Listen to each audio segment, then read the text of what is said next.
Eu sou de 74, Uhum. de Joinville, Santa Catarina, e a minha família é super católica. E rezávamos o terço todos os dias, eu contra a vontade, é claro, né, como todo guri, ou como a grande maioria dos guris, né? Uhum. Rezávamos o terço e catequese, primeira Eucaristia, né, crisma, tudo direitinho. Fui para a faculdade na Federal de Santa Catarina fazer biologia. E nesse meio tempo, claro, né, aproveitei que os meus pais não estavam mais comigo, eu estava sozinho. Aí a gente apronta, né, porque a gente é burro, idiota, ignorante e assim por diante, né? Todos Tá esses certo. nomes bonitos. Uhum.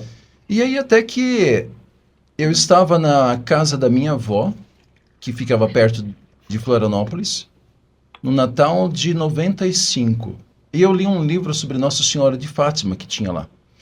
E lá nesse livrinho, Nossa Senhora de Fátima relatava então, os videntes relatavam que tinham visto o inferno. E quando eu vi aquilo, literalmente eu pensei, não vai ficar nenhum dedão do lado de fora. Eu vou queimar inteiro, Uhum. que o negócio está feio pro meu lado. Uhum. E por medo do inferno, eu comecei a retornar para a igreja. Retornei assim, claro, de modo leve, assim, né? Missa, terço e uma vez ou outra, uma confissão, e bem rápida a confissão, porque rápido a confissão no sentido de eu confessava, mas logo tinha que comungar, porque vai que eu peco mortalmente, né? Então, Pois é, a tem isso. confissão não durava muito, né? Muito tempo. Até que eu estava fazendo uns experimentos de uma semente, de uma planta, para ver como que germinava, e nesse intervalo eu estava lendo um livro chamado Oração dos Grandes Orantes. Só lendo. E nisso eu senti, do nada, um amor de Deus tão grande que eu queria explodir naquele momento. Eu não estava em retiro, nada, simplesmente veio. Certo. E eu comecei a chorar, e a minha vontade era de andar pelo mundo e dizer o quanto Deus nos ama, e eu não sosseguei mais. Uhum. E a partir daquele momento, eu que mal ia à missa, eu comecei a missa todos os dias. Rezei naquele ano as 1000 Ave Marias, que são aproximadamente 7 horas de oração, repetindo a Ave Maria o tempo todo. Certo. E foi um amor assim tão grande que me arrebatou realmente para Deus. A partir daquele momento, a minha tia Mônica, ela me deu um livrinho do Padre Gobi, Stefano Gobi, que fala sobre umas visões de Nossa Senhora, umas locuções interiores, na verdade. E lá fala muito sobre os sacerdotes. Isso me deu uma vontade muito grande de ser padre. Mas eu, crítico de mim mesmo, perguntava, mas o que eu estou querendo com isso? Isso é vontade de Deus ou estou querendo fugir do mundo?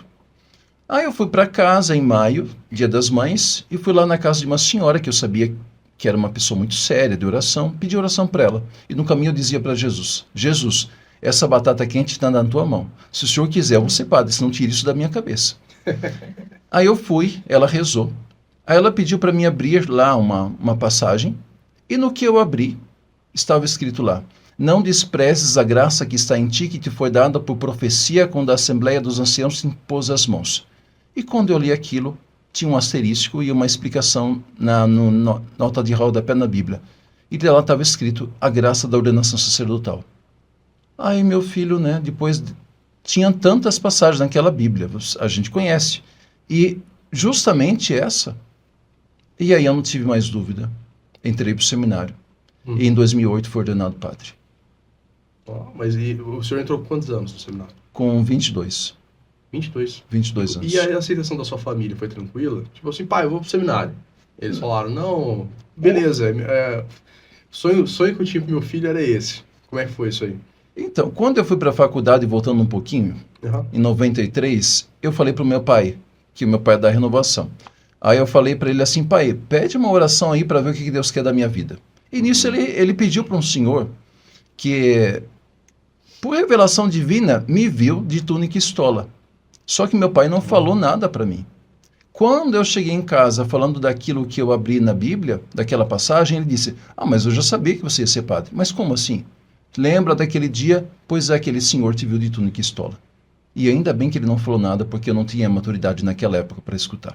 Aí foi minha segunda confirmação. A minha mãe, coitada, não queria muito que eu fosse padre. Por quê? Porque ela queria que eu terminasse a minha faculdade. Entendi. De biologia. Uhum. Mas como o fogo estava tão grande para entrar no seminário, eu não aguentei. Eu tranquei a faculdade e fui para o seminário. Entendi. Nossa, mas foi uma decisão assim, eu digo, porque qualquer um, acho que mais pé no chão, falando, não, vou terminar a faculdade, porque eu vou pro cenário, vai que dá errado, né, padre?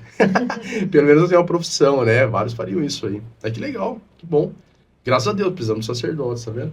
E você tá aqui. Graças a Deus. E como é que surgiu essa vontade de estudar as aparições marianas para você chegar a conclusões? Então, isso começou justamente na época da minha conversão. Quando eu tive aquele certo. encontro com Deus, o livro do padre Stefano Gobbi, Perfeito. que fala muito sobre as profecias.